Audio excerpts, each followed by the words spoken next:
बिस्मिल्लाहिर्रहमानिर्रहीम। अस्सलाम वालेकुम। प्रोग्राम इख्तिलाफ राय के साथ मैं हूँ इफ्तिखार काज़मी। और बड़ी ख़बर है जिसने सियासत में एक बड़ी हलचल मचा दी है, और ख़बर यह है कि army chief general Qamar Javed Bajwa की इमरान खान से दूसरी मुलाकात हो गई है। ज़राए ने दावा किया है और एक मारूफ सहाफ़ी, यूट्यूबर और वीलॉगर असद तूर ने ये दावा किया है कि आर्मी चीफ की एक और मुलाकात हुई। और इस मुलाकात की सबसे अहम बात यह है कि मुलाकात एक हाज़र सर्विस जनरल ने कराई। वो मौजूद थे इस मुलाकात में। वो जर्नैल कौन है और ये मुलाकात के हवाले से मज़ीद तफसीलात क्या है, ये आपको बताएंगे कि क्या ये मुलाकात पहली मुलाकात की तरह नाखुशगवार तौर पर ख़त्म हुई या इसमें कोई पहले से सूरत हाल बेहतर नज़र आती है। तो बदले बदले से मेरे सरकार नज़र आते हैं। मैंने 2-3 रोज़ पहले व्लॉग में कहा था कि बदले बदले से मेरे सरकार नज़र आते हैं, तो वो सूरत हाल अब वाज़ह होनी शुरू हो गई है। 4 सितंबर 2022 को जो पहली मुलाकात हुई ईवान सदर में जनाब इमरान खान साहब की सदर ममलकत की मौजूदगी में army chief general Qamar Javed Bajwa से, उसके बाद से पूरे मुल्क में एक सियासी सूरत हाल में तब्दीली दिखाई देती है। सबसे पहले आर्मी चीफ की तकर्री का मामला, जिसमें खान साहब ये कह चुके थे कि वो इसको हाईलाइट नहीं करेंगे और उनको कोई सरोकार नहीं कि कौन आर्मी चीफ आता है या नहीं आता। इस मुलाकात के बाद उन्होंने फ़ौज और आर्मी चीफ के बारे में बयानात शुरू किए और उस बयानात का एक रिबटल भी आया ISPR की जानिब से। और फिर ये एक और मुलाकात जो कि बाखबर ज़राए और एक मोतबर सहाफ़ी इसका दावा कर रहे हैं। तो ये सब क्या हो रहा है? इसके अलावा ख़बरें ये हैं कि खान साहब के जो चीफ़ ऑफ स्टाफ हैं शहबाज गिल, उनका केस सुप्रीम कोर्ट में ज़ेर समाअत है। वो है तशद्दुद का केस। उस केस में आज क्या डेवलपमेंट हुई और सुप्रीम कोर्ट क्यों नाराज़ हुई और उस पर वफाक को नोटिस जारी किया गया। और सबसे अहम बात यह कि शहबाज गिल ने अभी तक इमरान खान साहब से मुलाकात क्यों नहीं की और क्या वजह है कि शहबाज गिल को रिहाई के बाद फौरी तौर पर अपने कायदे मोहतरम अपने बॉस को रिपोर्ट करना था, वो रिपोर्ट करने क्यों नहीं गए, उसकी बजाय वो कहाँ चले गए। और क्या उनका सॉफ्टवेयर ज़्यादा ही अपडेट हो गया है, और क्या शहबाज गिल ने कुछ ऐसी चीज़ें बता दी हैं जिसको सामने रख कर इमरान खान साहब से कुछ डील की जा रही है, कुछ ले लो और दो का मामला तय किया जा रहा है। जो का मामला इस वक्त बहुत ही टॉक ऑफ द टाउन है, और वो है जस्टिस उमर अताब बंदयाल की तकरीर जो कि अदालती साल के हवाले से थी।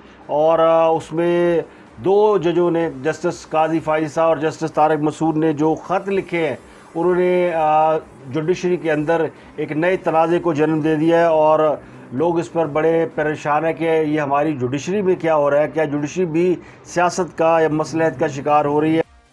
परवेज़ इलाही साहब के बारे में इतलात ये है कि वो भी बदल हो गया और हुकूमत से हाथ हटाना चाहते हैं, लेकिन इससे पहले जो इक़दाम कर रहे हैं वो इक़दाम बड़े दिलचस्प हैं। परवेज़ इलाही हुकूमत छोड़ते हैं या नहीं छोड़ते ये तो बात की बात है, लेकिन उससे पहले उन्होंने जेलों में उन्होंने फ़ंड जो है वो उसको एक्सीड कर दिया है और कैदियों की सहूलियात और बेहतरी के लिए उन्होंने कुछ फ़ंड जारी किए हैं और डॉक्टरों को भी उन्होंने ज़्यादा मुआवजा कर दिया है। तो जेलों के हवाले से परवेज़ इलाही साहब की एक ख़ुसूसी तवज्जो जो है उस पर जो तजिया निगार हैं, जो सियासत को और सहाफ़त को समझते हैं, वो इसके ताने बाने मिलाने में जुड़े हैं कि आखिर सैलाबज़दा सूबे के सरबराह को अचानक क्या ख्याल आया कि वो जेलों की इस्लाहात करने पे चल पड़े हैं और फौरी तौर पर जो मुल्क की अहम जेलें हैं उनमें उनको ठीक किया जा रहा है, उनको संवारा जा रहा है और उसके लिए फ़ंड मुहैया किए जा रहे हैं, तिब्बी सहूलियात के लिए पैसे दिए जा रहे हैं, कैदियों को 300 मिनट फ्री दिए जा रहे हैं महीने के कि वो अपने रिश्तेदारों से बात कर सकेंगे। तो बहुत यानी मेहरबान हुए अचानक।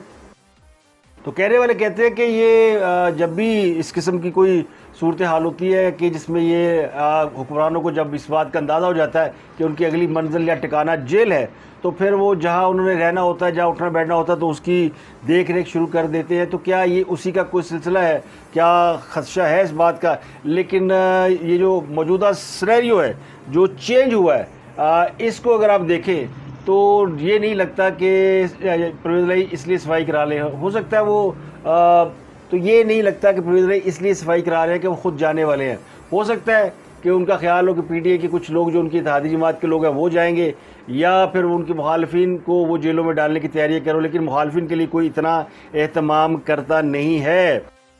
बड़ी खबर जो है वो है जनरल बाजवा साहब की मुलाकात जो सोर्सेज के हवाले से है, और ये सोर्सेज इसको कुछ सोर्स क्लेम कर रहे हैं कि मुलाकात हुई है, लेकिन कुछ ये क्लेम करें कि ये पिछली मुलाकात है, उसी के हवाले से कुछ बातें हो रही हैं। लेकिन साफ़ी असद अली तूर साहब वो खासे इस मामले में एक्टिव हैं और से पहले भी मुलाकात के बारे में भी उनकी जो स्पेशलिटी है वो जो हमने देखी है और महसूस किया कि उनकी खासी गिरफ्त है इन मामलात में, जो कि मिलिट्री या उसके हवाले से अंसार अब्बासी साहब की बड़ी गिरफ्त है और असद अली तूर साहब ये उन दोनों का डोमेन है।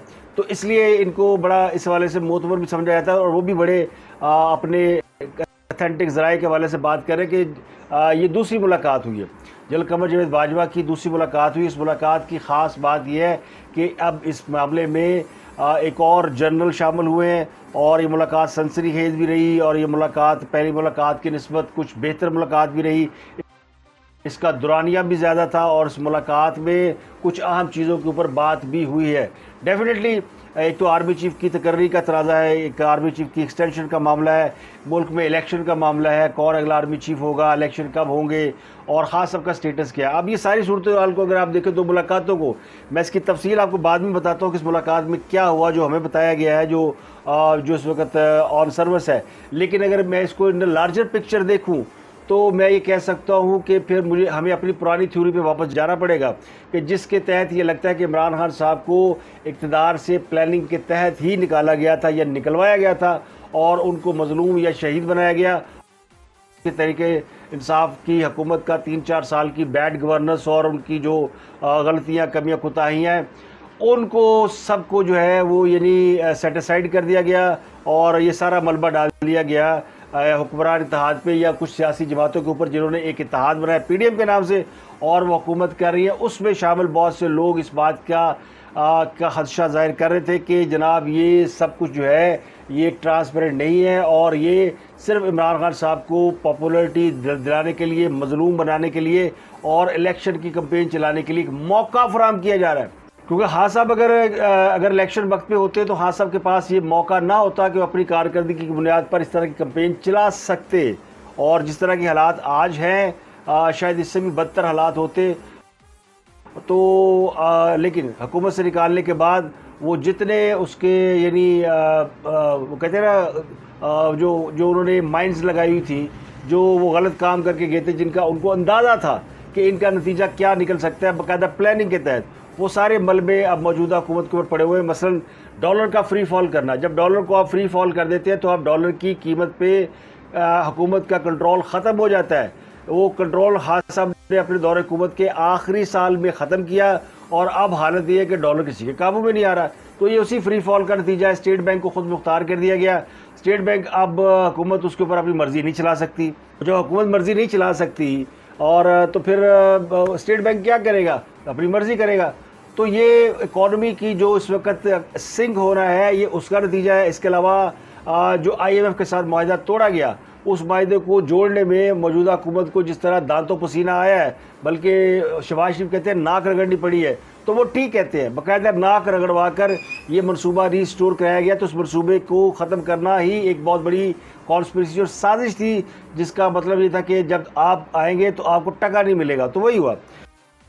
अब इन दो चीज़ों को अगर आप देखें तो ये है वो माइंड्स जो कि खासा बिछा के गए थे, जिसका आज पूरी कौम खमियाजा भुगत रही है। इसको रखे अब एक साइड पे, ये एक थ्योरी थी जिसके बारे में कहा गया कि जनाब ऐसा हो सकता है, लेकिन फिर यकीन दिलाया गया पूरी कौम को जी न्यूट्रल है और गैर जानिबदार है, सियासत से कोई ताल्लुक़ नहीं है, जो कुछ कर सकते हैं वो करे, जिनको छुट्टी मिली हुई है, जिनको हुकूमत मिली है, जिनको हुकूमत से बाहर निकाला गया, तो सब अपनी अपनी लड़ाई खुद लड़े, इसमें हम मुदाखलत नहीं करेंगे। तो ये 3-4 माह तक तो ये नज़र आया है, लेकिन अब फिर सूरत हाल सितंबर के अवाइल में पहले हफ्ते में बदलनी शुरू हो गई है। इसमें सबसे पहले जो मुलाकात हुई जनरल कमर जावेद बाजवा की इमरान खान साहब से, अब वो मुलाकात ईवान सदर में हुई। उसके बारे में कहा जाता है कि वो उसमें खान साहब ने कहा था कि आप इलेक्शन करा दें, तो उनको जवाब दिया गया था कि इलेक्शन कराना हमारा काम नहीं है। तो उनसे फिर ये कहा गया था कि अगर आप एक्सटेंशन लेना चाहते हैं या आप रहना चाहते हैं तो आप रहें। तो इसका कोई जवाब नहीं दिया गया था। और अब जो दोबारा मुलाकात हुई है उसमें कुछ चीज़ें जो है ना वो तय हुई है, लेकिन जब पहली मुलाकात ख़त्म हुई थी तो उसके बाद फिर अचानक खान साहब ने एक बयान दिया था कि जो नवाज शरीफ और आसिफ अली जरदारी है, ये अपनी मर्ज़ी का आर्मी चीफ लगाना चाहते हैं ताकि जो है वो इनकी करप्शन को तहफ़्फ़ुज़ दे सके या इनको कुछ ना कहा जा सके। तो उसके बाद फिर खासी एक टेंशन का माहौल हुआ और ये इतराज़ उठाया गया कि ये जितने भी पाक फ़ौज की सीनियर क़यादत है, जर्नैल है जो कि एक्सपीरियंसड हैं और जो कि आर्मी चीफ बनने की दौड़ में शामिल है, सब के ऊपर खान साहब ने एक क्वेश्चन मार्क लगा दिया है, जो कि एक बहुत ख़तरनाक चीज़ है। इस पर फिर रिएक्शन भी आया। तो ये एक रियलिटी के तौर पर अगर इसको देखा जाए तो एक बयान खान साहब का आया, उसके ऊपर रद्द-ए-अमल आया, तो उससे ये ज़ाहिर हुआ कि मामला ठीक नहीं है। खान साहब जिस तरह आर्मी चीफ की तैनाती को टेकअप कर रहे हैं, उससे फ़ौज के अंदर गम व गुस्सा पाया जाता है। ये ISPR की प्रेस रिलीज़ के अल्फाज भी थे। और फिर मुलाकात के और खान साहब के बयान के बाद एक शुरू हुआ सिलसिला इंटरव्यूज़ का प्रेसिडेंट के और प्राइम मिनिस्टर के, एक्स प्राइम मिनिस्टर के। और फिर इमरान खान साहब ने जो कामरान खान को इंटरव्यू दिया, जो कि लग रहा था कि फिक्स मैच है, और आज बहुत से लोग इस बात को मानते भी हैं। ख़ुद PTI के लोग कहते हैं जी इमरान खान साहब के मुँह में अल्फाज डाले गए। और ये उस इंटरव्यू के नशर होने के 24 घंटे के बाद जो है वो पोजीशन बदली गई, वरना 24 घंटे तक जो खान साहब और कामरान खान या उन क़ुव्वतों के दरमियान जो तय हुआ था, वही बातें जो है अवाम तक पहुँचाई गई कि नए आर्मी चीफ की तकर्री मौखर कर दी जाए, जिसका मतलब ये था कि एक्सटेंशन दी जाए। तो एक्सटेंशन का लफ्ज़ इस्तेमाल ही किया गया, लेकिन उसका जो तर्जुमा है वो यही बनता है। अब मुलाकात एक और हो गई है। अब इस मुलाकात के बाद इस बात की कोई गुंजाइश नहीं रह गई कि मामला सेटल हो रहे हैं। और फिर खान साहब ने कल एक कौम से खिताब किया, उसमें उन्होंने इलेक्शन का मुतालबा किया। चूँकि फ़ौज ये कह रही कि इलेक्शन कराना हमारा काम नहीं, आर्मी चीफ की तैनाती और उसके मसले में वो खान साहब के साथ बातचीत जो है उनकी हो रही है। तो खान साहब ने इस मुलाकात के अंदर जो इम्पोर्टेंट बात है वो ये है कि बकौल बरोक गर्दन बर्रावी, तो कहते हैं ना कि असद तूर साहब जिन्होंने ये व्लॉग किया, आप देख भी सकते हैं उनका व्लॉग जाके, वो बहुत अच्छा बोलते हैं, बहुत अच्छी बातें इन्फॉर्मेशन आप तक पहुंचाते हैं। उन्होंने ये कहा है कि इस मुलाकात में जनरल बाजवा को जो लेकर आए इमरान खान साहब के पास, वो थे जनरल फैज़ हमीद। जनरल फैज़ हमीद कोर कमांडर पेशावर रहे हैं, इस वक्त कोर कमांडर बहावलपुर है, और बहुत ज़्यादा अरसा उन्होंने कोर कमांडर, बहुत ज़्यादा अरसा उन्होंने DG ISA के तौर पे गुजारा है। और इमरान खान साहब के साथ उनकी खासी करीबी दोस्ती भी है, और ये समझा जाता है कि इमरान खान साहब उन्हें आर्मी चीफ बनाना चाहते हैं। जनरल फैज़ हमीद ही वो शख्सियत है जिनके ऊपर 2018 में जो इलेक्शन हुआ था उसमें इन्फ्लुएंस करने का इल्ज़ाम भी उन्हीं पे आता है। तो इस वक्त जो हुक्मरान जमात है या इत्तेहादी जमातें हैं, उनमें जनरल फैज़ हमीद के हवाले से कुछ ज़्यादा अच्छी राय नहीं पाई जाती। वो समझते हैं कि जनरल फैज़ हमीद बहुत से मामलात में, सियासी मामलात में उनका अमल दखल रहा है, और वो खान साहब के कोच हैं, वो तालीक हैं। कल जो मरियम नवाज़ पूछ रही थी कि उनके कोच कौन है, तो इशारा उनका बुनियादी तौर पे जनरल फैज़ हमीद की तरफ ही था। और इन मुलाकातों के बारे में मेरा गुमान ये है कि मुस्लिम लीग उनको बड़ी अच्छी तरह पता है और अंदाज़ा है। कल मरियम नवाज़ ने जब गुफ्तगू में ये कहा कि उनके कोच उनको गाइड कर रहे हैं या उनको खिला रहे हैं, तो इसका मतलब मैं जो समझाऊँ वो ये है कि ये हुकूमत या हुकूमत के जो शामिल जमातें हैं, हुकूमत में शामिल जमातें, वो सब इस बात को समझती है कि ये क्या हो रहा है। हो सकता है जनरल बाजवा ने हुकूमत को इत्मीनान में लिया हो, बताया हो कि जी हम ये कर रहे हैं, चूँकि वो एक स्टेक होल्डर है, या वो समझते हैं कि उनको भी इस मामले में अगर शामिल कर लिया जाए तो बेहतर है, कि क्योंकि फिर जनरल अगर आर्मी चीफ की तकरीर मुतरादा रही तो फिर जो है वो जो नया आर्मी चीफ आएगा वो फिर उसको उस तरह का इत्मीनान हासिल नहीं होगा, तो शायद वो बात हो।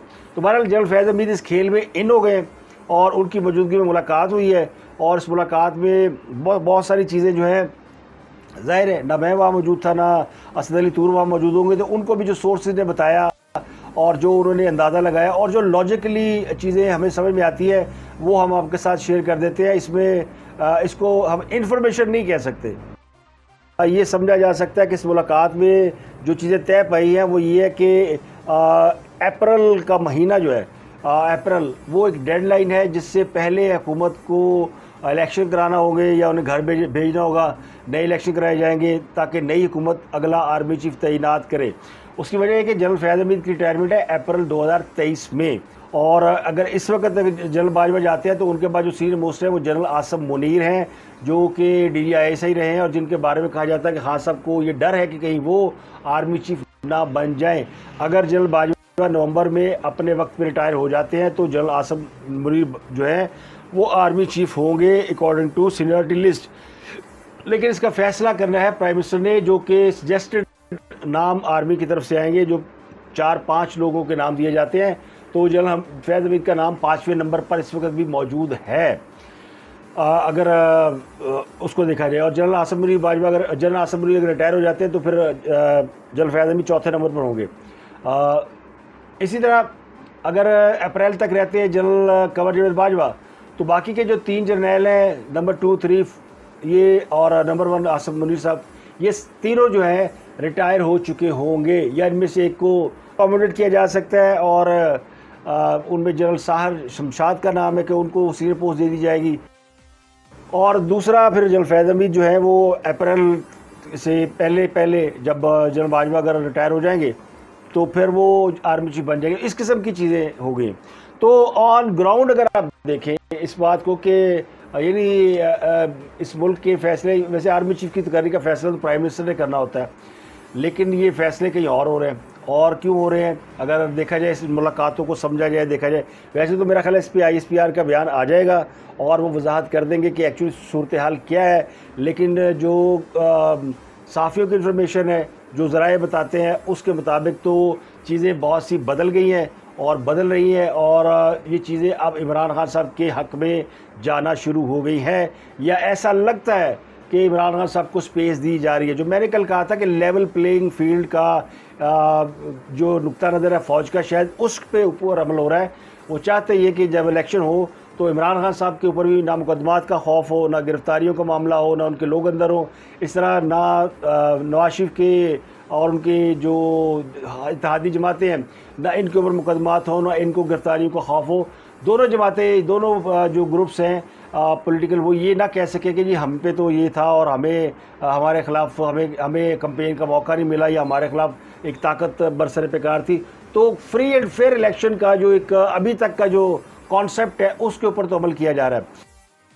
लेकिन जिस तरह आर्मी चीफ की मुलाकातें हो रही हैं उससे यकीनन हुकूमत डिसाइड भी होगी, क्योंकि मौजूदा हुकूमत ने खान साहब की सारी गलतियों कोताहियों को अपने सर पे या अपने कंधों पे डाल के जितनी बैड अपनी रेपुटेशन कमाई है और जितना वोट बैंक लूज़ किया है, यानी अब तो अगर आप देखें तो मुस्लिम लीग उनका वोट बैंक उन्हें बुरा भला कहता है और पीपल पार्टी का वोट बैंक भी उन्हें बुरा भला कह रहा है। वो कह रहे हैं जनाब इमरान खान साहब की हुकूमत में बड़ी महंगाई थी, लेकिन जो अब है ये तो उससे कहीं ज़्यादा हो गई है।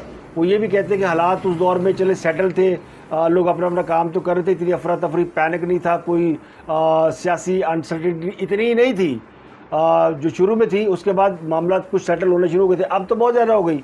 अब तो किसी को समझ में नहीं आ रहा कि हालात किसी के कंट्रोल में नहीं है, ना मोशन कंट्रोल में है, ना महंगाई कंट्रोल में है, ना कुछ और कंट्रोल में है। अकेला अगर कोई काम करता हुआ दिखाई देता है वन मैन आर्मी तो वो शहबाज शरीफ है। अब शहबाज शरीफ बेचारा कहाँ भागेगा, और शहबाज शरीफ के पास वो टीम भी नज़र आती कि जो कि बड़ी एनर्जेटिक टीम हो, और इत्तेहादी होने के बावजूद इस वक्त अगर हुकूमत चला रही तो मुस्लिम लीग नून चला रही है, बाकियों के ऊपर तो लाइबिलिटी नहीं है। वो तो सब वो तो कहते हैं वफाकी हुकूमत उनके पास है। तो अब ये जो वोट बैंक जिसको डेंट पड़ा है, ये वोट बैंक नवाज शरीफ का वोट बैंक है और इस वोट बैंक को मरीम नवाज देख रही है।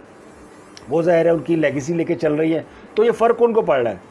तो अब ये इतना बड़ी कीमत अदा करने के बाद जो है वो फौरी तौर पे इनको इलेक्शन में जाने के लिए फ़ौज भी नहीं चाहती कि फौरी तौर पे इलेक्शन में ले जाया जाए, और इसलिए वो टाइम देने को तैयार है। लेकिन वो टाइम सितंबर 2023 का नहीं। मेरी इतला थी वो ये थी कि ये हुकूमत अगला बजट पेश करेगी, लेकिन अब जो इन मुलाकातों के बारे में जो इतलात आ रही हैं और ये नज़र आ रहा है कि इमरान खान साहब डेस्परेट है, वो जल्द से जल्द इलेक्शन चाहते हैं, तो उनको 1 साल की बजाय शायद 9 महीने या 8 महीने के बाद इलेक्शन देने की बात हो रही है। और ये मार्च अप्रैल में इलेक्शन जो है उसकी शुनीद जो है वो मौजूद है। अगर मार्च अप्रैल में इलेक्शन हो तो इसका मतलब हुकूमत को जनवरी फरवरी में घर भेजा जा सकता है। तो हुकूमत के पास वक्त बड़ा कम रह गया है और इस कम वक्त में उन्होंने अपनी गवर्नेंस को भी ठीक करना है, मुल्क की मोशन को भी ठीक करना है और अपने वोट बैंक को भी इंटैक्ट करना है। और अभी एक इम्तहान बाकी है, वो 16 अक्टूबर को होने वाले इलेक्शन है, ज़िमनी इलेक्शन। इस इलेक्शन में ये इलेक्शन जो है वो आइंदा आने वाले इलेक्शन के ऊपर बहुत बड़ा असर डालेंगे। ये जो 9 हल्कों में कौमी असम्बली के इलेक्शन और 10 हल्कों में इलेक्शन होना है, अगर इस इलेक्शन के अंदर अगर इमरान खान साहब स्वीप कर गए तो फिर इसका मतलब ये है कि वो आइंदा आने वाले इलेक्शन में भी वो स्वीप कर जाएंगे, जिस तरह उन्होंने पिछले बाई इलेक्शन में स्वीप किया। तो ये हुकूमत के लिए भी टेस्ट केस शुरू है, और ये मामला जो है आर्मी चीफ की तकरीर का, मुझे लगता है कि इसमें बाजवा साहब रहेंगे, और ये जो चीज़ें तय पा रही है, मुलाकात हुई है, ये बताती है। और उस मुलाकात के बाद इमरान खान साहब का नरम रवैया और उनकी पोजीशन का चेंज होना ये बताता है कि मामला किस तरफ जा रहे हैं। दूसरी मैंने आपको खबर दी थी शहबाज गिल के हवाले से, कोर्ट में आज केस था और शहबाज गिल को पे तशद्दुद का मामला था, और इस मामले में काफ़ी कोर्ट के अंदर गर्मी सर्दी भी हो गई, और जो शहबाज गिल के वकील हैं उन्होंने कुछ जज साहब के साथ कोई रवैया भी अच्छा नहीं रखा, जिसकी वजह से उनको यानी एक नाखुशगवार माहौल था। जस्टिस मुज़ाहिर अली अकबर नकवी ने शहबाज गिल के वकील से पूछा कि आप बताएं कि किस बुनियाद पर शहबाज गिल का जिस्मानी रिमांड दिया गया था। वो कह रहे थे कि इनका जिस्मानी रिमांड दिया गया, इनको ट्रायल कोर्ट ने अपने इख्तियार से तजावज़ किया, इनका वही जो जज साहिबा के ऊपर इल्ज़ाम था, जस्टिस मजिस्ट्रेट साहिबा के ऊपर, कि जी उन्होंने तशद्दुद के बावजूद उनको रिमांड दे दिया। उसी बात का जिक्र कोर्ट के अंदर शहबाज गिल के वकील कर रहे थे कि जी ट्रायल कोर्ट ने अपने इख्तियार से तजावज़ किया, जिस पर जस्टिस मुज़ाहिर अली अकबर नकवी ने उनसे कहा कि आप बताएं कि जनाब किस बुनियाद पर जिस्मानी रिमांड दिया गया। तो शहबाज गिल के वकील ने कहा आप बता दें, जज साहब आप बता दें जिस्मानी रिमांड क्यों दिया गया। तो जस्टिस मुज़ाहिर अली अकबर नकवी ने कहा कि मैं अर्ज़ करूं, मैं बताऊं कि कैसे रिमांड दिया गया। आप क्या बात कर रहे हैं, जज से ऐसे बात करते हैं क्या? पुलिस ने शहबाज गिल से ज़ुबानी रिकवरी करनी थी। तो जस्टिस मुज़ाहिर अली अकबर नकवी ने कहा कि शहबाज गिल ने तकरीर नहीं की, जो आप कह रहे हैं उन्होंने मास तकरीर की, उन्होंने टीवी के ऊपर इंटरव्यू दिया था। तो आपने केस की तैयारी नहीं की, आपको जिस्मानी रिमांड देने के तरीक़ेकार और मकसद का पता ही नहीं है। मुकदमे में पुलिस को मुलज़िम से क्या चीज़ रिकवर करना थी, इसके ऊपर उन्होंने खासा उनके वकील को माज़रत करनी पड़ी। तो जस्टिस मुज़ाहिर अली अकबर नकवी ने कहा कि तशद्दुद के ख़िलाफ़ शहबाज गिल को मुतलका फ़ोरम से रजू करना होगा। कि आपने तशद्दुद के ख़िलाफ़ मुतलका फ़ोरम से रजू किया है? तो शहबाज गिल को किसने रोका कि मुतलका फ़ोरम से रजू ना करे? जो यानी लोअर कोर्ट्स और जो बाकी की अदालतें होती हैं, सुप्रीम कोर्ट तो एक फाइनल अथॉरिटी होती है ना जिसमें ये चले गए। तो जस्टिस जमाल खान मंदुखेल ने कहा कि पीटीआई हुकूमत में किसी पर पुलिस ने तशद्दुद नहीं किया।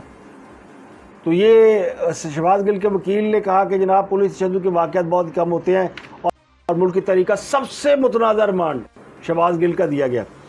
तो जस्टिस मुज़ाहिर अली अकबर नकवी ने कहा कि मजिस्ट्रेट कैदी के हकूक़ का ज़ामिन होता है, आपको इतना भी इल्म नहीं कि क्या ज़ाब्ता फ़ौजदारी का इतलाक़ सुप्रीम कोर्ट पर होता है। और जिस जज ने ज़मानत दी थी उसने लिखा था तशद्दुद हुआ, तो उसका भी उन्होंने जवाब दिया कि क्या ये जज जिसने ज़मानत दी है उसको वो पेश होगा कि बताएगा कि हाँ वाकई इसमें था। तो बहरहाल इस पर काफ़ी लेद हुई, और उनको बहरहाल उनका केस जो है ना गैर मुअय्यना मुद्दत के लिए मुलतवी कर दिया गया, और वफाक को कर दिया गया नोटिस के वफाक इसका जवाब दे। लेकिन जो अहम बात यह है कि शहबाज गिल साहब रिहाई के बाद इमरान खान साहब क्यों नहीं मिले, इमरान खान साहब ने उन्हें बुलाया क्यों नहीं? होना तो चाहिए था कि वो उनको पास बुलाते, जफ्फी डालते, उनको कहते एक महीना वो कैद में रहे हैं, उनके ऊपर जिनसी तशद्दुद हुआ है और बहुत कुछ हुआ है, और बनता तो ये था उनसे मुलाकात कराई जाती, चलो फौरी ना कराई जाती, अगले दिन करा दी जाती। लेकिन वो बजाय इस्लामाबाद में रुकने के शहबाज गिल साहब लाहौर आ गए, और अब वो लाहौर में क़याम किए हुए हैं। तो कहने वाले कहते हैं कि शहबाज गिल साहब भी नाराज़ हैं, और इमरान खान साहब को भी कहा गया कि आपने शहबाज गिल से डिस्टेंस ही रखना है। और शहबाज गिल साहब ने बहुत सारी ऐसी चीज़ें भी बता दी हैं जो खान साहब के सामने रख दी गई हैं कि जनाब ए ताड़े बंदे ने दसिया हूँ दसो की करना जे। तो इमरान खान साहब को उम्मीद नहीं थी कि इतना कुछ शहबाज गिल बताएगा, लेकिन उन्हें पता है कि एक फैंटी पर उन्हें दसिया होगा। तो अब वो भी शहबाज गिल से मिलने में फौरी तौर पर इंटरेस्टेड नहीं थे। 2-4 रोज़ में पार्टी का दबाव होगा और लोग इस पर बात करेंगे तो शायद वो मिल भी लें, लेकिन फौरी तौर पर दोनों एक दूसरे का आमना सामना करने से कतरा रहे हैं। तो इसका मतलब ये है कि बहुत कुछ हो चुका है, बहुत कुछ पुलों के नीचे से बहुत सा पानी बह चुका है। और ये जो शहबाज गिल ने जो कुछ कहा है, ये मेरा गुमान ये कि इसको फिर सियासी तौर पर इस्तेमाल भी किया गया होगा, या किया जा रहा होगा, या किया जाएगा। बार्गेनिंग होती है ना कि जनाब है दसो हूँ तुझे की करना है, ये है आपकी सारी जो अकड़ फूँ है, जो आप गालियाँ देते फिरते हैं, तो ये आपका सारा चटकरी बताएं आपको मार दिया जाए, छोड़ दिया, ये भी हो सकता है। ये भी हो सकता है जो दूसरी मुलाकात हुई है उसमें भी बता दिया गया हो, या उससे पहली मुलाकात में भी चीज़ें सामने रख दी होंगी, जनाब ये तो चीज़ें सामने आ चुकी हैं। और फिर या तो सीधे हो जाएं। तो एक तो ये थ्योरी है कि जिसमें हो सकता है बारगेनिंग जारी हो, और दूसरी वही है थ्योरी जो मेरे जैसे बेचारे सादा दिल हजरात जो कहते हैं हाथ हो गया जनाब, हाथ हो गया, बड़े दिनों तो लगे ऐसे सारे कहना हाथ हो गया, कोई मानता ही नहीं। कबूतर के बिल्ली को देख के आंखें बंद कर ले, हालात नहीं बदल जाते। तो कुछ देर के लिए कबूतर ने आंखें बंद रखी हैं लेकिन हालात नहीं बदले, बिल्ली मौजूद है, पंजे उसने गाड़े हुए हैं। और बिल्ली कबूतर खाएगी कि नहीं खाएगी ये आने वाला वक्त बताएगा। फिल वक्त में अपना गिरदनों के लोगों का बहुत ख्याल रखिए।